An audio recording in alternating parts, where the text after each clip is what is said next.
Have you ever been out in the fields, or perhaps just enjoying a quiet afternoon on the porch, when the sky suddenly turns a bruised purple and a torrential downpour catches you completely off guard?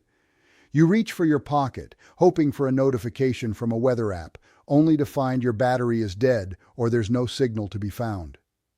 In that moment, you feel a strange sense of vulnerability, a disconnect from the very world you're standing in.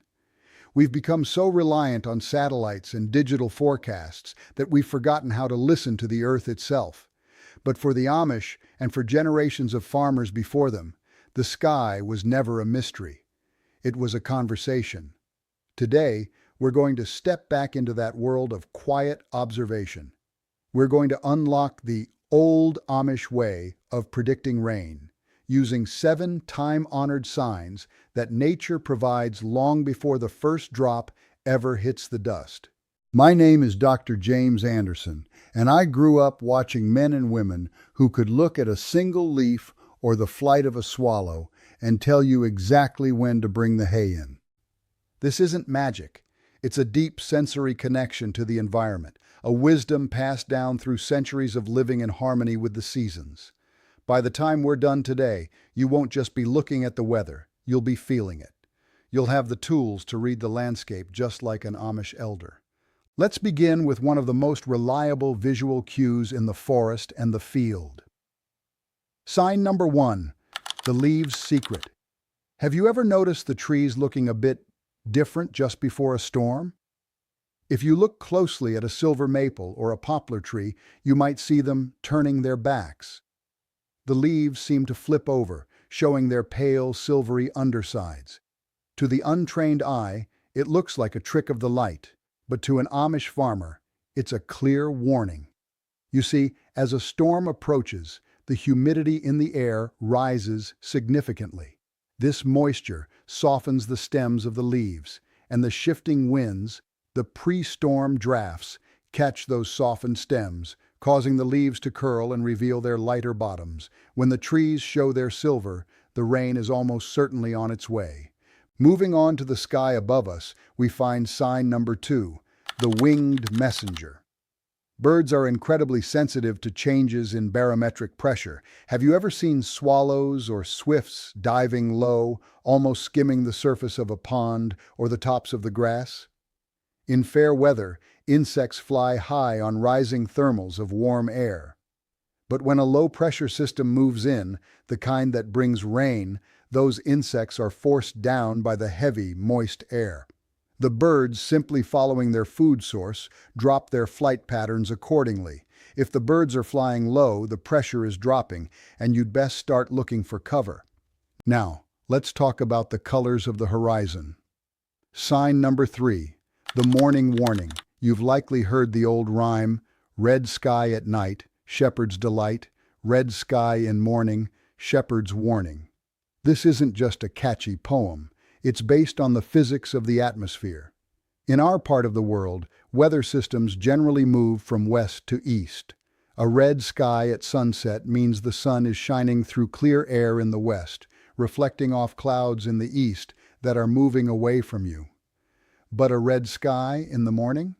That means the clear air has already passed to the east, and the sun is reflecting off an incoming bank of clouds from the west. If the morning sun paints the clouds crimson, the rain is likely just a few hours behind. Before we go on to the next 4 signs, I want you to sit with this for a moment. Notice how these signs require you to be present. You can't see the leaves turn or the birds dive if your eyes are glued to a screen. This is about reconnection. Sign number 4, the Earth's breath. This is perhaps the most visceral sign of all. The smell. Have you ever stepped outside and thought, I can smell the rain coming? That's not your imagination. It's a combination of 2 things, petrichor and ozone. As humidity rises, plants and soil release oils and gases that have been trapped during dry spells. But more importantly, the downdrafts from an approaching thunderstorm carry the scent of ozone, a sharp metallic or clean smell created by lightning in the upper atmosphere, down to the ground level. If the air suddenly smells sweet, earthy, or strangely fresh, the earth is literally breathing out a warning that a soaking is imminent. Next, we look to the creatures of the farm. Sign number 5, the animal instinct. The Amish have a saying that when the cows lie down, the rain is near. While some skeptics call this a myth, many farmers swear by it. The theory is that animals are far more attuned to the subtle drop in pressure and the cooling of the air that precedes a front. Cows might huddle together or lie down to preserve a dry patch of grass for themselves. Similarly, listen to the crickets. If they stop chirping suddenly, or if the bees return to their hives in a frantic rush, they are reacting to the electrical changes in the air. Nature's inhabitants are rarely caught without an umbrella. They simply know when to go home. Sign number 6, the smoke's path. If you're near a farmhouse with a wood-burning stove or a campfire, watch the smoke. In high-pressure, fair-weather conditions, smoke rises in a straight, steady column, disappearing into the blue. But when the pressure drops, the heavy, moist air pushes the smoke back down. Instead of rising, the smoke will curl, hover low to the ground, or even spiral downward. We call this smoke fall. It's a visual representation of the heavy atmosphere that's about to break into rain. Finally, we come to a sign that is quite literally in your bones. Sign number 7, the body's whisper. Many older folks in the Amish community don't need to look at the sky at all. They feel the storm in their joints. This isn't an old wives' tale. As barometric pressure drops, the fluid in our joints and tissues can expand slightly, putting pressure on nerves and causing old injuries or arthritic spots to ache. If your knees start to throb or a dull headache sets in without explanation, your body is acting as a natural barometer. It's sensing the shift in the atmosphere long before the clouds turn gray. Now, why does this knowledge matter in our modern age? It matters because it forces us to pay attention. The Amish way of life is built on the foundation of being a good steward of the land, and you cannot be a steward of what you do not understand. When we rely solely on technology, we lose the ability to read the nuances of the world around us. We lose the feel for the seasons.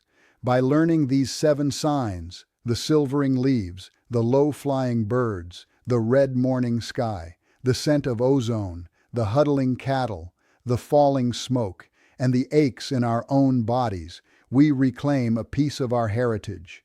We move from being passive consumers of data to active observers of creation. So, the next time you're outside, put your phone away, look at the trees, smell the breeze, watch the horizon, try these tests for yourself. You might find that the most accurate weather forecast isn't found in an app, but in the rustle of the leaves and the quiet wisdom of the old ways. Thank you for joining me today. If you found this traditional wisdom helpful, I encourage you to share it with someone who might have forgotten how to look up. And next time the sky begins to change, remember, the earth is talking. All you have to do is listen.